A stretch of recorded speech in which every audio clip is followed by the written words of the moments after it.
നമസ്കാരം. അപ്പോൾ നമ്മുടെ മറ്റൊരു അധ്യായം ആരംഭിക്കുകയാണ്. ലൈക്ക് ലൈവിലേക്ക് എല്ലാവർക്കും ഒരിക്കൽ കൂടി സ്വാഗതം. പൂമുഖത്തിൽ ഇന്ന് അതിഥിയായി ഡോക്ടർ കെ മുരളീധരൻ നായരാണുള്ളത്. അദ്ദേഹം വാസ്തുശാസ്ത്ര വിജ്ഞാന പീഠത്തിൻ്റെ പ്രസിഡന്റും വാസ്തു ആചാര്യനാണ്. തിരുവിതാംകൂർ ദേവസ്വം ബോർഡിൻ്റെ സ്ഥപതിയാണ്. നമുക്ക് അദ്ദേഹത്തെ ഏറെ സ്നേഹത്തോടെ സ്വാഗതം ചെയ്യാം. നമസ്കാരം സർ. നമസ്കാരം സർ. ഇന്ന് നിങ്ങൾ തന്നിട്ടുള്ള ചോദ്യങ്ങളിലേക്കാണ് കിടക്കാൻ പോകുന്നത്. അപ്പോൾ അതിൽ പ്രധാനമായിട്ട് 2-3 പേര് ചോദിച്ചിട്ടുള്ളതാണ്. വീട് പണി നടക്കുകയാണ്. കാരണം ഇനിയിപ്പം ഈ മാസമൊക്കെ വീട് പണിയുടെയൊക്കെ സമയമാണല്ലോ. അപ്പോൾ ആ വീട് പണി നടക്കുന്നതുമായി ബന്ധപ്പെട്ട് വാതിലുകളുടെ കാര്യത്തിലാണ് സംശയം വന്നിരിക്കുന്നത്. ഇപ്പോൾ പ്രധാനമായിട്ടും പല വീടുകളിലും വാതിലുകൾ 2 പാളിയായിട്ട് ചെയ്യുന്നുണ്ട്. പ്രധാന വാതിലാണ്, പ്രധാന പൂമുഖ വാതിൽ എന്ന് പറയുന്നത് 2 പാളിയായിട്ട് ചെയ്യുന്നുണ്ട്. അത് ഒരു തരം. മറ്റൊരു തരത്തിൽ ഈ പാളിയിൽ തന്നെ ചെറിയ ഡിസൈനൊക്കെ വരുത്തി ഒരു ഭാഗം ഒരു 45% ഒരു വാതിൽ എന്നുള്ള രീതിയും ബാക്കി വരുന്ന കുറച്ച് ഭാഗം മറ്റൊരു രീതി എന്നുള്ള രീതിയിൽ വരുന്ന ഒരു വാതിലുകൾ വരുന്നുണ്ട്. അപ്പോൾ ഈ പ്രധാന വാതിലിൽ ഇങ്ങനെ ഇത്തരത്തിലുള്ള രൂപഭേദങ്ങളൊക്കെ വരുത്തുന്നത് നമ്മൾ വാസ്തുശാസ്ത്രപരമായിട്ട് ശരിയാണോ, അല്ലെങ്കിൽ ഈ 2 പാളികൾ വരുമ്പോൾ അതിനകത്ത് ഏതെങ്കിലും തരത്തിലുള്ള വാസ്തു ദോഷം കാണാനുണ്ടോ എന്നാണ് ചോദിക്കുന്നത്. അപ്പോൾ അതിന് നമുക്ക് വളരെ വ്യക്തമായിട്ടൊരു ക്ലാരിഫിക്കേഷൻ കൊടുക്കേണ്ടതുണ്ട്. ഇപ്പോൾ സാധാരണ നമുക്ക് പണ്ട് കാലത്ത് ഇരട്ട പാളി, അതായത് 2 പാളി സമമായിട്ട് തുല്യമായിട്ട് 2 സൈഡിലേക്കും തുറന്ന് വരത്തക്ക രീതിയിൽ ചെയ്യും. അതല്ലെങ്കിൽ ഒറ്റ പാളിയായിട്ട് ലെഫ്റ്റോ റൈറ്റോ തുറന്ന് വരത്തക്ക രീതിയിൽ ചെയ്യും. ഈ 2 പാളിയായിട്ട് നമ്മൾ ചെയ്യുന്നതിന് പകരം ഇപ്പോഴത്തെ എവിടെ നിന്ന് ഇറങ്ങിയ പരിപാടി എനിക്ക് അറിഞ്ഞുകൂടാ, അതിനൊരു പേരൊക്കെ പറഞ്ഞു തള്ളയും പിള്ളയും. അതായത് തള്ള എന്നുള്ളത് ഒരു വീതി കൂടിയൊരു ഭാഗവും വീതി കുറഞ്ഞൊരു ഭാഗവും. ഒരിക്കലും ശരിയല്ല. തത്വത്തിനെല്ലാം വിരുദ്ധമാണ്. ഇത് ആരെ എവിടെ നിന്ന് ഇറക്കിയെന്ന് അറിഞ്ഞുകൂടാ. ആരിറക്കിയിരുന്നാലും അത് ദോഷം തന്നെയാണ്. നമുക്ക് സമമായിട്ട് 2 പാളി തുല്യ പാളികളാണ് എടുക്കേണ്ടത്. ഇപ്പോൾ ഉദാഹരണം 120 സെൻറ്റിമീറ്ററോ 130 സെൻറ്റിമീറ്ററോ 1 മീറ്റർ പഴയ എടുത്ത് ഒറ്റ പാളിക്കേ പറ്റുള്ളൂ. ഇത് 120 എടുക്കാം, 2 പാളിയായിട്ട് എടുക്കാം. 2 പാളിയുടെ സമമായിട്ട് തുല്യമായിട്ട് ലെഫ്റ്റ് ആൻഡ് റൈറ്റേക്ക് തുറക്കുക. അതിൻ്റെ left and right French window വയ്ക്കാം. ഫ്രഞ്ച് വിൻഡോ അറിയാമല്ലോ, പൊക്കം കൂടിയ വിൻഡോ. അത് കഴിച്ചാൽ ഇതിന് കാണാൻ ഐശ്വര്യമാണ്, വീടിന് കാണുന്നതിനും ഒരു ഭംഗിയുണ്ടായിരിക്കും, വീടിനും ഐശ്വര്യമാണ്. അങ്ങനെ ചെയ്യാവൂ. അല്ലാതെ പുതിയ ഓരോ ട്രെൻഡ് ഇറങ്ങി വെച്ചിട്ട് പുതിയ പരിഷ്കാരത്തിലേക്ക് പോയാൽ നമുക്ക് കാണാൻ നല്ലൊരു ആപ്പിളാണ്, മനോഹരമാണ്, കടിക്കുമ്പോൾ പുഴുക്കുത്തുണ്ടെങ്കിൽ കളയേണ്ടി വരുമില്ലേ. അതേ തത്വം തന്നെ വീടിനുള്ളത്. അത് ഈ വാതിലുമായി ബന്ധപ്പെട്ട് വേറെ സംശയം വന്നിട്ടുള്ളത്, അതായത് നമ്മളിപ്പോൾ പല വീടുകളിലും പ്രധാന വാതിലെന്ന് പറയുന്ന കട്ടളയ്ക്കൊന്നും ഒരു അളവൊന്നുമില്ല. വലിയ വീതിയിലുള്ള കട്ടള, വലിയ ബലത്തിലുള്ള ഡോറുകൾ, ഹൈറ്റ് തന്നെ ഭയങ്കരമായിട്ടുള്ള ഹൈറ്റൊക്കെ ഉള്ള കട്ടളകൾ വെച്ച് ചെയ്യുന്നുണ്ട്. അപ്പോൾ അവർക്ക് ഉള്ള സംശയം എന്ന് വെച്ചാൽ ഈ പ്രധാന വാതിൽ കൃത്യമായിട്ട് ഒരു അളവ് കട്ടളയ്ക്കും വാതിൽ പാളിക്കും ഉണ്ടോ എന്നുള്ളതാണ്. സാധാരണ രീതിയിൽ ഇപ്പോൾ 2 പാളിക്ക് നമുക്ക് എടുക്കുമ്പോൾ ഇപ്പോൾ ഒരു വീട് ന്യായമായ രീതിയിൽ 210 സെൻറ്റിമീറ്റർ പൊക്കം ലിൻഡിൽ പോകുന്ന അങ്ങനെയാണ് സാധാരണ വീടിൻ്റെ കണക്ക് വരാണ്. അങ്ങനെ വരുമ്പോൾ 210 സെൻറ്റിമീറ്റർ പൊക്കം ഉള്ളൊരു വീടിനൊരു പ്രധാനപ്പെട്ട വാതിൽ വയ്ക്കുമ്പോൾ ഒരു 1:30 വരെ വീതി കൊടുക്കുക 2 പാളിയാണെങ്കിൽ. അല്ലെങ്കിൽ സിംഗിൾ പാളിയാണെങ്കിൽ നമുക്ക് 1 മീറ്റർ ധാരാളം മതി. ഇതിലുപരി വേറൊരു കണക്കുണ്ട്. ചില ഇത് ഫ്രണ്ട് ഡോറിന് വലിയ ആർച്ചായിട്ട് എടുത്തിട്ട് ഇതിൻ്റെ ഒരു ഭാഗം ആർച്ച് ഗ്ലാസ്സൊക്കെ ഇട്ട് മനോഹരമാക്കി ഇട്ട്, പണ്ടത്തെയും ഒരു സിസ്റ്റം അതിനകത്തുണ്ടില്ല എന്ന് പറയുന്നില്ല. അപ്പോൾ ആ രീതിയിലെടുക്കുമ്പോൾ പോലും നമുക്കിൻ്റെ വീതി എന്ന് പറയുന്നത് ഇതിലപ്പുറം ഒരു വീതി കൊടുത്തു പോയിരുന്നാലും ഇറങ്ങുന്നതിന് ഊർജ്ജ ലെവൽ നമുക്ക് വീടിനകത്തേക്ക് കടക്കുന്നതിനും അത് പുറത്തേക്ക് പോകുന്നതിനും അതിനൊക്കെ ഓരോ കണക്കുകളുണ്ട്. അതായത് കട്ടളയുടെ വീതിയാണ്, കട്ടളയുടെ വീതി. ആ കണക്കിന് ഉപരി നമ്മൾ ചില കാര്യങ്ങൾ ചെയ്തു പോയാൽ വീടിനെന്ന് അസ്വസ്ഥയായിരിക്കും, അമിതമായ ചൂട് അനുഭവപ്പെടും, ഒരുപാട് കാര്യങ്ങളും ദോഷത്തിലേക്ക് പോകണം. അതുകൊണ്ട് പണ്ട് കാലത്തായിരുന്നാലും ഇപ്പോഴായിരുന്നാലും തന്നെ ചില ചിട്ടകളും ചില കാര്യങ്ങളും നിയമങ്ങളും വീടിന് സംബന്ധമായിട്ട് അത് പരിപാലിച്ച് പോകുന്നതാണ് നല്ലത്. കൂടുതൽ മോഡേണൈസേഷനിലേക്ക് പോകുന്നത് ആപത്ത് തന്നെയാണ്. പിന്നെ റൂഫിൻ്റെ പൊക്കം അപ്പോൾ നമുക്കിപ്പോൾ ചില ആൾക്കാർ 10 അടി എടുക്കുന്നുണ്ട്, 3 മീറ്റർ പൊക്കം. ചില ആൾക്കാർ 12 എടുക്കുന്നുണ്ട്. റൂഫിൻ്റെ പൊക്കം അത് ചൂടടിക്കാതിരിക്കാൻ ചിലയിടത്തൊക്കെ അതിനൊന്നും ദോഷമുള്ള കാര്യങ്ങളൊന്നുമില്ല. പക്ഷേ എങ്കിൽ തന്നെ ഈ വാതിലും ചില നിൽക്കുന്നത് ഒരേ ലെവലാണ്. അത് ലിൻഡിൽ കൊടുക്കണമല്ലോ ബലത്തിന് വേണ്ടി. അപ്പോൾ ഇന്നത്തെ കണക്കിലാണ് 210 സെൻറ്റിമീറ്ററിലാണ് പൊക്കം നിൽക്കുന്നത്. വീതി ഞാൻ ഈ പറഞ്ഞ പോലെ ഈ 2 പാളി ഡോറ് കൊടുക്കുമ്പോൾ എപ്പോഴും തന്നെ 2 സൈഡിലും വിൻഡോ വരണത് കാണാൻ ഭംഗി കൂടും. അത് ഐശ്വര്യം കൂടെയാണ്. നമ്മൾ എല്ലാ പാളിയും തുറന്നില്ലെങ്കിലും അത്യാവശ്യം പാളികൾ തുറക്കണം. അത് കർട്ടനൊക്കെ ഇട്ടിരുന്നാലും കാണാൻ നല്ല ഭംഗിയാണ്. അതുകൊണ്ട് ആ രീതിയിൽ ക്രമീകരിക്കണം. എന്തായിരുന്നാലും ആ ഒരു അളവിൽ തന്നെ കൺസ്ട്രക്ട് ചെയ്യണം. ഇതേപോലെ തന്നെ വാതിലിൻ്റെ മറ്റൊരു സംശയം വരുന്നതാണ് ബാക്ക് ഡോർ, അതായത് അടുക്കള വാതിലുകളെന്ന് പറഞ്ഞാൽ. അപ്പോൾ ചില വീടുകളിൽ എടുത്തു കഴിഞ്ഞാൽ ഇപ്പം നമ്മൾ നേരെ ഇപ്പോൾ ഫ്രണ്ട് ഡോറിൻ്റെ നേരെ വന്നിട്ടായിരിക്കും ഹോള് വരുന്നത്. ആ ഹോളിൻ്റെ അവിടെ നിന്ന് ലെഫ്റ്റോ റൈറ്റോ തിരിഞ്ഞ് അത് നമ്മൾ ഈശാന കോണം അല്ലെങ്കിൽ അഗ്നികോണം എന്നുള്ള രീതിയിലേക്ക് അടുക്കള വരും. അങ്ങനെ വരുമ്പോൾ അടുക്കളയിലൊരു വാതിൽ കൊടുക്കും.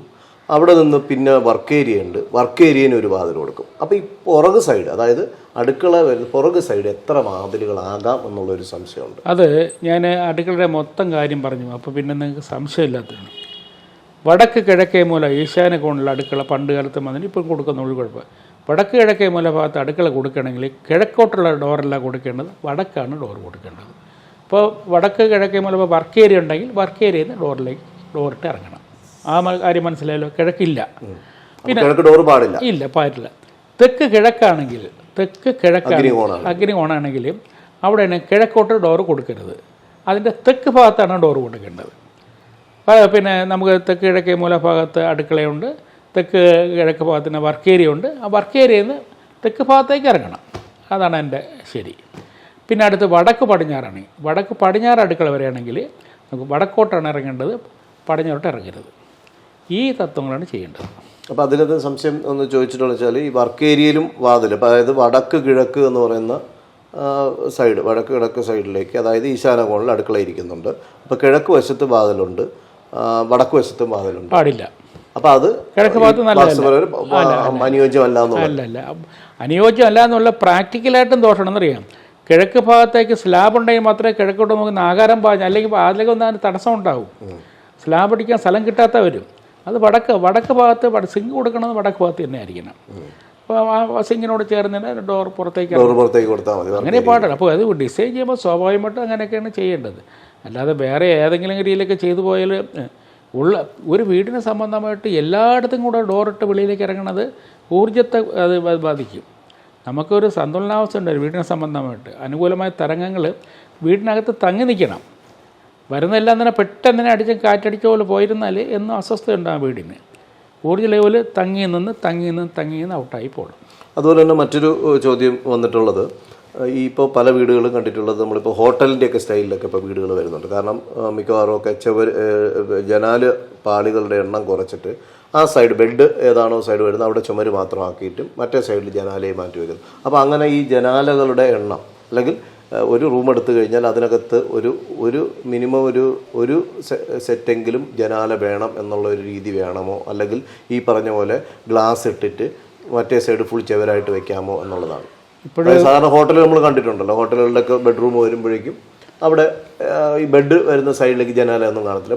ഇപ്പോൾ എല്ലാം ബെഡെല്ലാം ചുമരിൽ ഇൻറ്റീരിയറൊക്കെ ചെയ്യുന്ന ചുമരിൽ തന്നെ ചേർത്താണ് ബെഡ് ചെയ്യുന്നത്. അപ്പോൾ അങ്ങനെ ചെയ്യുമ്പോൾ ഈ ജനാലകളുടെ അഭാവം ഏതെങ്കിലും തരത്തിൽ വാസ്തുപരമായിട്ട് വീടിനെ ബാധിക്കുമോ? പണ്ടുകാലത്തെ തത്വം അനുസരിച്ച് ഒരു മുറിക്ക് വരണമെങ്കിൽ, ഇപ്പോൾ ഉദാഹരണം കന്നിമൂല ബെഡ്റൂമായിട്ട് വരണമെങ്കിൽ അതിന് പടിഞ്ഞാറും തെക്കും വരും. പടിഞ്ഞാറും തെക്കും വിൻഡോ വേണം.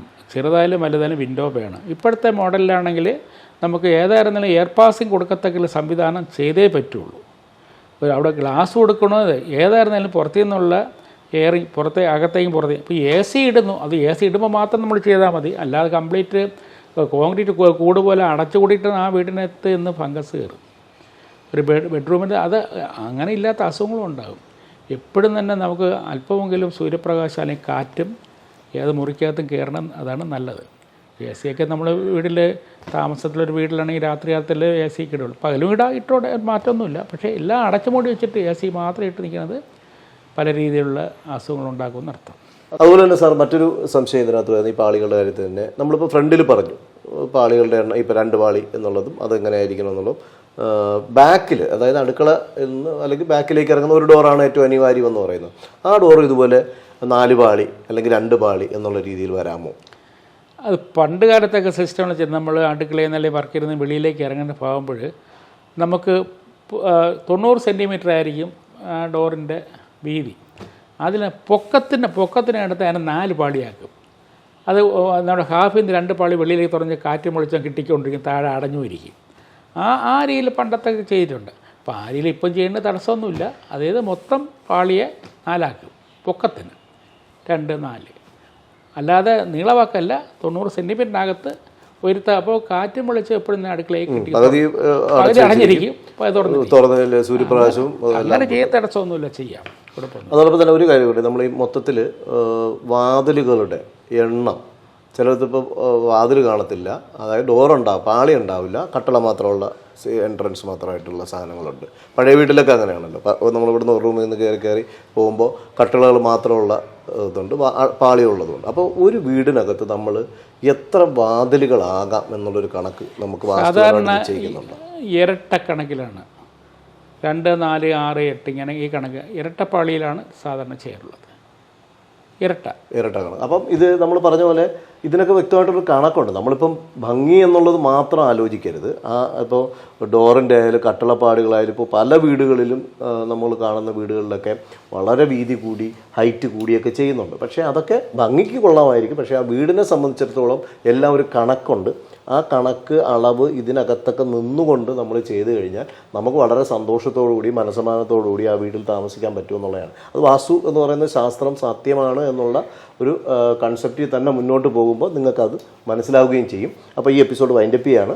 നിങ്ങളുടെ അഭിപ്രായങ്ങളും നിങ്ങളുടെ സംശയങ്ങളും അതുപോലെ ചോദ്യങ്ങളൊക്കെ നമുക്ക് അയച്ചു തരിക. അതിന് കൃത്യമായ മറുപടി തരും. നമ്മുടെ ബെല്ലൈക്കൺ അമർത്തുക. നമ്മുടെ ചാനൽ നിങ്ങൾ സബ്സ്ക്രൈബ് ചെയ്യണം. എങ്കിൽ മാത്രം നിങ്ങൾ കൂടുതലേക്ക് ഇതിലേക്ക് നിങ്ങൾ പ്രേക്ഷകർ അല്ലെങ്കിൽ നിങ്ങളുടെ വ്യൂവേഴ്സിൻ്റെ ഒരു കാര്യങ്ങൾ ഇത് കൃത്യമായി മനസ്സിലാക്കി പോകാൻ പറ്റത്തുള്ളൂ എന്നുള്ളതാണ്. ഈ എപ്പിസോഡ് അവസാനിക്കുകയാണ്. നമസ്കാരം.